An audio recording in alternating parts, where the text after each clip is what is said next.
Thanks very much for coming along, Rosie. Okay, I wanted to know, firstly, what brought you here today?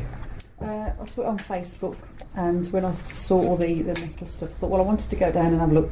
A, I might meet somebody I know, and B, in my mind, I think you've got lots of different archive, people with stuff there. I just wanted to see it. Right. Because, you love it, don't you? So I just want to see it all. Right. Well, we're working towards that. Yeah, that'd be good. Can you tell me about how you got into metal? The process from when you first heard your first metal music to sort of the stage when you're going to the concerts and stuff. I don't know what it is. I think it's because the first single I ever bought was Alvin Stardust, You, and it's 55p from Woolies. And all my other friends at primary school were into Bay City Rollers and all that. I hated that, and I just loved that black leather look. I don't know what it was, but I was into that. Because my parents were into classical music and Radio 2 and stuff, so I was, not brought up like that. And then, as the years went on, my brothers used to babysit me, and my big brother used to let me use his Status Quo albums if I kept out of the way of him and his girlfriend. So he's put on the level on all the time and rocking all over the world, and sort of got into that. And then, I think probably when I first heard Ace of Spades at school, that was it. That was probably the turning point for me. And always loved it. Always. And that's it. I don't know what it is. Okay, what about the bands? Because we're focusing on Black Sabbath, Judas Priest, Led Zeppelin. What about those bands? Can you sort of... Led Zeppelin's the first band that I collected all the albums from. So I heard some things and then liked them, collected them all. Black Sabbath, well, I just loved it. So as I heard the Black Sabbath album, it's just when it starts, it's like, whoa, that's like scary.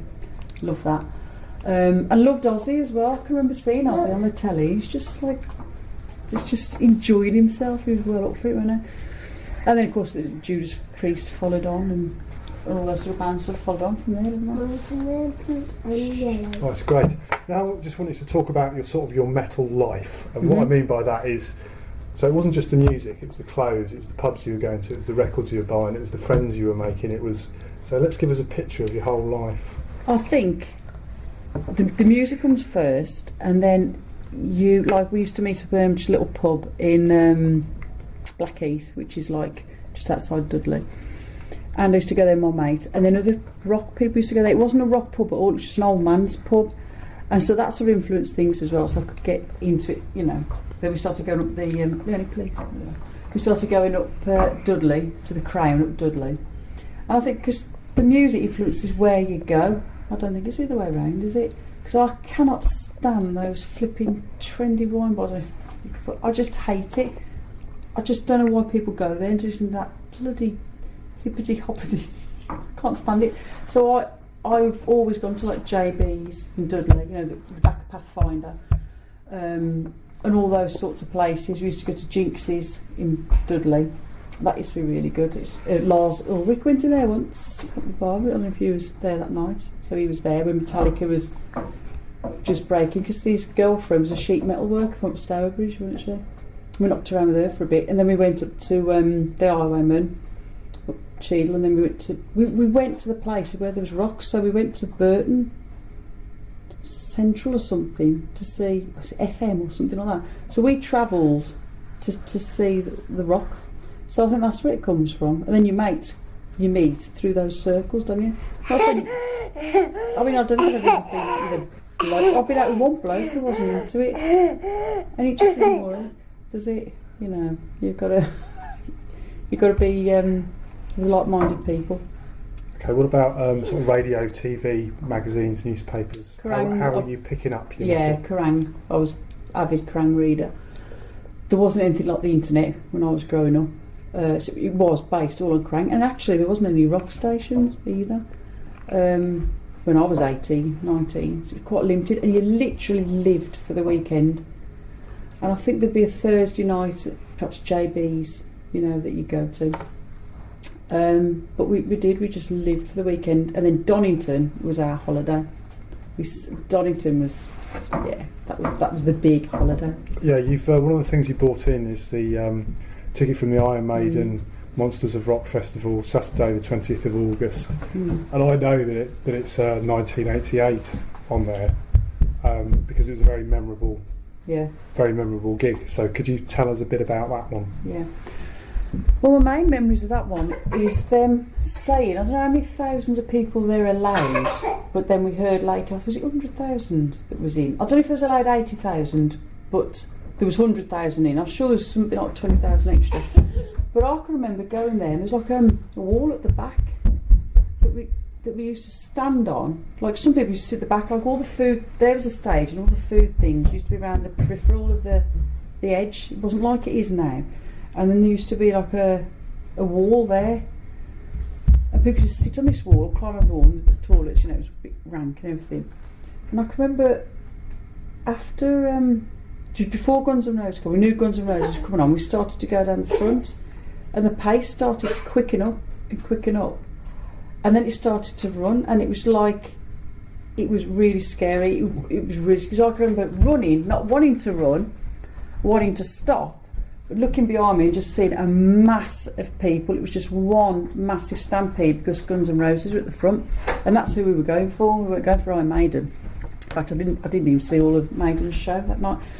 But just there was loads of us running, and you had to run. And then I can remember they were all catching up, stacking up, the people in front, and my legs not touching the floor, and being pulled along with the crowd, and being absolutely to myself because I was out of control then. If my legs went to the floor, I was out of control, and it was scary. And then they came on stage, it was still a bit wild, and then it settled down a bit. And then Axel said something about backing off, and because we couldn't stand, because there was no barrier, it was just mass. And it wasn't until later, it wasn't until we were driving home, because we went home the same night, we heard that those two lads had been killed. And when I got home, my mum and dad were so pleased to see it. It was before the days of mobile phone, and they heard that two people had been killed at Donnington, and they didn't know that it wasn't me, you know. And I was gutted, actually, really gutted about that, because it could have been avoided. And I was part of that crush. And there's nothing I could do. Yeah. You know, I mean, it did settle down after a bit, but it was just frantic. Was you there that time? No, but I was in the position where my friends were there, and I was at home listening to it, you know, like listening to what was going on and stuff. Anyway. What were you listening to it on? No, I was just listening to the news as the news was coming in. So there wasn't, you know, didn't have live recordings then?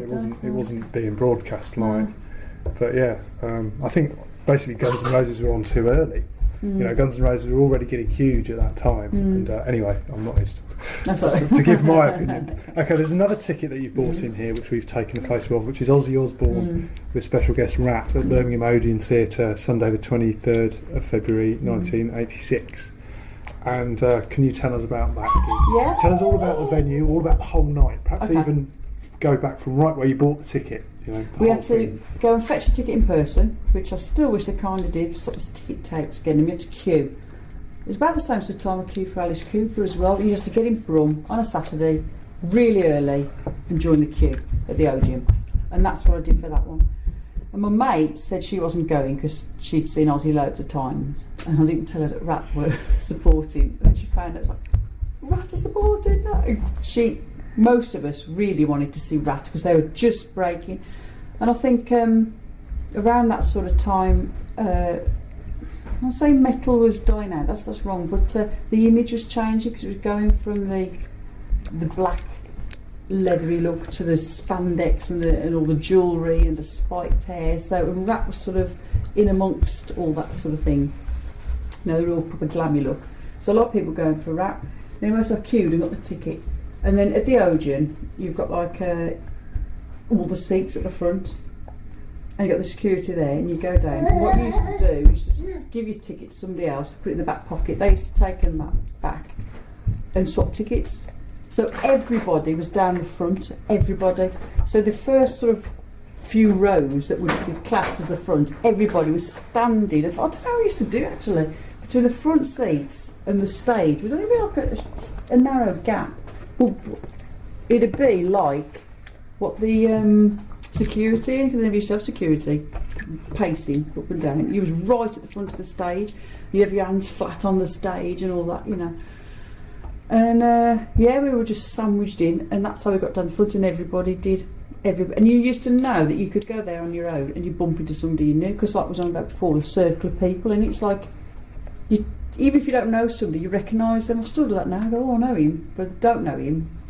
But all the last 20 years, I've seen this person in the pubs and that, you know. But yes, that's what we did. We walked it down the front, and then I can remember Ozzy, and I'm sure it was that tour. I hope it is, and I'm not getting it wrong. But he came down on the throne. I'm sure it was that tour. And he got like this big white spangly outfit on, like a big throne thing that he came down. I'm sure it was that one.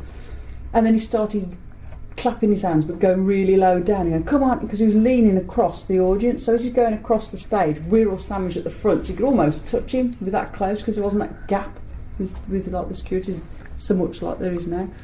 And it was absolutely brilliant. It was brilliant. It just would be so close, and yeah, it was great. And when everybody jumped, they all jumped up together. It was just like en masse. I mean, it's like proper fit all this. Not work. That was absolutely superb. Thanks Cool. very much for You're that. welcome, Jim. You were talking there about the tickets and stuff, and I noticed you've got the download thing on your arm there.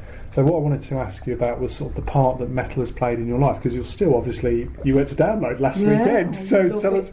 Do you want to know what this is my quote? You're quite happy to use it. My quote, which I made up, is once you've got the metal in your veins, it never comes out. And that's true, and that is true. So I've got the girls now, and so I don't go out as much as I do. But they're in there, chick. But when I do, it's such a good time at download. I mean, I absolutely love every minute. And there's some really good new bands coming out. Because it lulled, didn't it? And it's like, oh no. Then it went a wee bit grungy and stuff. And now it's sort of come back. Oh, I just love it. And I've still got the same mates. My best mate, Gail. I've known her since I was 18, so I've known her longer than I haven't. God. My husband, I met him when I was 18, but I hated him. So we just get together to later on. It's the same circle, in circles, and I mean, she's called Bonnie after Bon Scott, you know. Yeah, we've had motorbikes because it's a rock thing to do. I've still got my motorbike home. I don't use it now, sort of thing, but one day I will again. And you just do, don't you? It is a way of life. I think if you really love something, then it is, isn't it? And it sounds daft really saying that, I know, but it just shapes what you do and your decisions on things and where you shop, you know. I mean, I'll be seen dead in necks. Well, actually, some of the clothes they've got bought from Nick. But you know what I mean? It's, is that answered everything? Yeah, it's an all. Well, just one last question is about the region producing these, you know, just. Yeah. It was born here, yeah, you know, and why do you think that is? If you have any comment on that? Well, they say, don't they? I was on that Rock Britannia thing the other night. There was on about the industry and all that, and the, you know, I mean, didn't they say that about Detroit as well, though?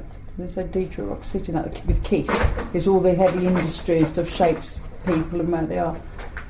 And if that's the reason, then great. I mean, that wouldn't have influenced me at all because I was just into it. But I don't know, I would have been into it whether it came from here or not, really.